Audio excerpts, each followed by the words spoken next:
জলাবদ্ধতা, সেটা নিয়েও সিটি কর্পোরেশনের সহযোগিতায় আমরা একটা বড় প্রকল্প ইতিমধ্যে গ্রহণ করেছি। আমার বিশ্বাস এই এলাকার জলাবদ্ধতা 350 কোটি টাকার প্রকল্প, আমি যদি ভুল না করে থাকি, সেটাও বাস্তবায়ন হতে চলেছে। অর্থাৎ সিটি কর্পোরেশন যথাযথভাবে ফাংশন করছে।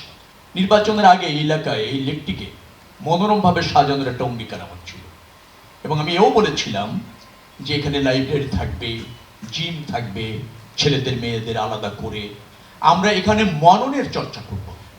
অর্থাৎ ক্লান্ত, পরিশ্রান্ত, বিধ্বস্ত কখন মানুষটি যখন লেকের পাড়ে আসবে, সে তার মননের একটা উৎকর্ষ সাধন হবে, পরিচ্ছন্ন হয়ে যাবে, ডিটক্সিফিকেশন হবে যেটাকে বলা হয়। সারাদিন আপনি যে অ্যাংজাইটির মধ্যে ছিলেন, যখন আপনার মনে হবে আমি কখনো বাসায় গিয়ে ব্যাগটা রেখে 10-15 মিনিট একটু ফ্রেশ হয়ে কখন আমি লেকে যাব, যখন আপনি লেকে যাবেন আপনি পরিচ্ছন্ন, আপনি ডিটক্সিফিকেশন হয়ে গেল আপনার। এইরকমের একটা লেক করার অঙ্গীকার আমাদের। Lily premium gold soap 24 carat gold এনে দেয় রিয়েল গোল্ডেন গ্লো। এই এলাকার মেম্বার অফ পার্লামেন্ট হিসেবে আমার ছিল। সিটি কর্পোরেশনের সহযোগিতায়, স্পেশালি সালাম ভাই প্রশাসকের সহযোগিতায় আমরা সেই প্রকল্পটি বাস্তবায়ন করতে চলেছি। তার ডিজাইন যেভাবে করেছেন, এখানে 2-1 আছেন, আমার সামনে একজন বসা আছেন, খুব স্মার্ট, আমার মনে হয় এক্সিকিউটিভ ইঞ্জিনিয়ার উনি হবেন। আপনি কি এক্সিকিউটিভ ইঞ্জিনিয়ার? ওকে। তার প্রেজেন্টেশনটা আমি দেখেছিলাম সেদিন।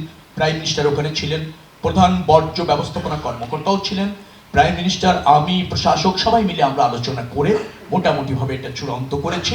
একটা জায়গায় আমাদের একটু উদ্বিগ্নতা আছে, লেকের পানিটাকে কিভাবে টলমলে রাখবো আমরা, সেটা আমাদের জন্য সর্বশ্রেষ্ঠ একটা চ্যালেঞ্জ। সেটাও নিয়ে আমরা কাজ করছি, যে টলমলে লেকের পানি দেখতে চাই আমরা। তবে এটাও নিশ্চিত, ঢাকা শহরে যতগুলি লেক আছে, যতগুলি জলাশয় আছে, তার মধ্যে ধানমন্ডি লেকের পানি অন্য জায়গার চেয়েও বেটার, এটা সত্য। কিন্তু আমরা সেটাকে আরো সুন্দর করতে চাই, মনোরম পরিবেশ করতে চাই। একজাক্টলি বলছেন সালাম ভাই, একটা লেক যত্রতত্র বাণিজ্যিক ব্যবহার হবে না, হতে দেওয়া হবে না। স্বেচ্ছাচারিতা, নিজের মতো করে ব্যবহার, এটা চলবে না।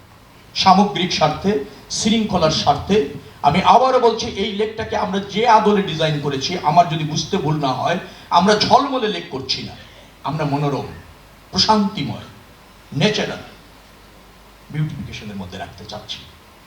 এটা ধানমন্ডি একটা অভিজাত এলাকা, এলাকার বাসিন্দাগুলির মননের চর্চাটাও বেশ ভালো। আর এই এলাকার সিটি কর্পোরেশনের প্রশাসক যিনি আছেন, তিনিও মননের চর্চায় অনেক ভালো।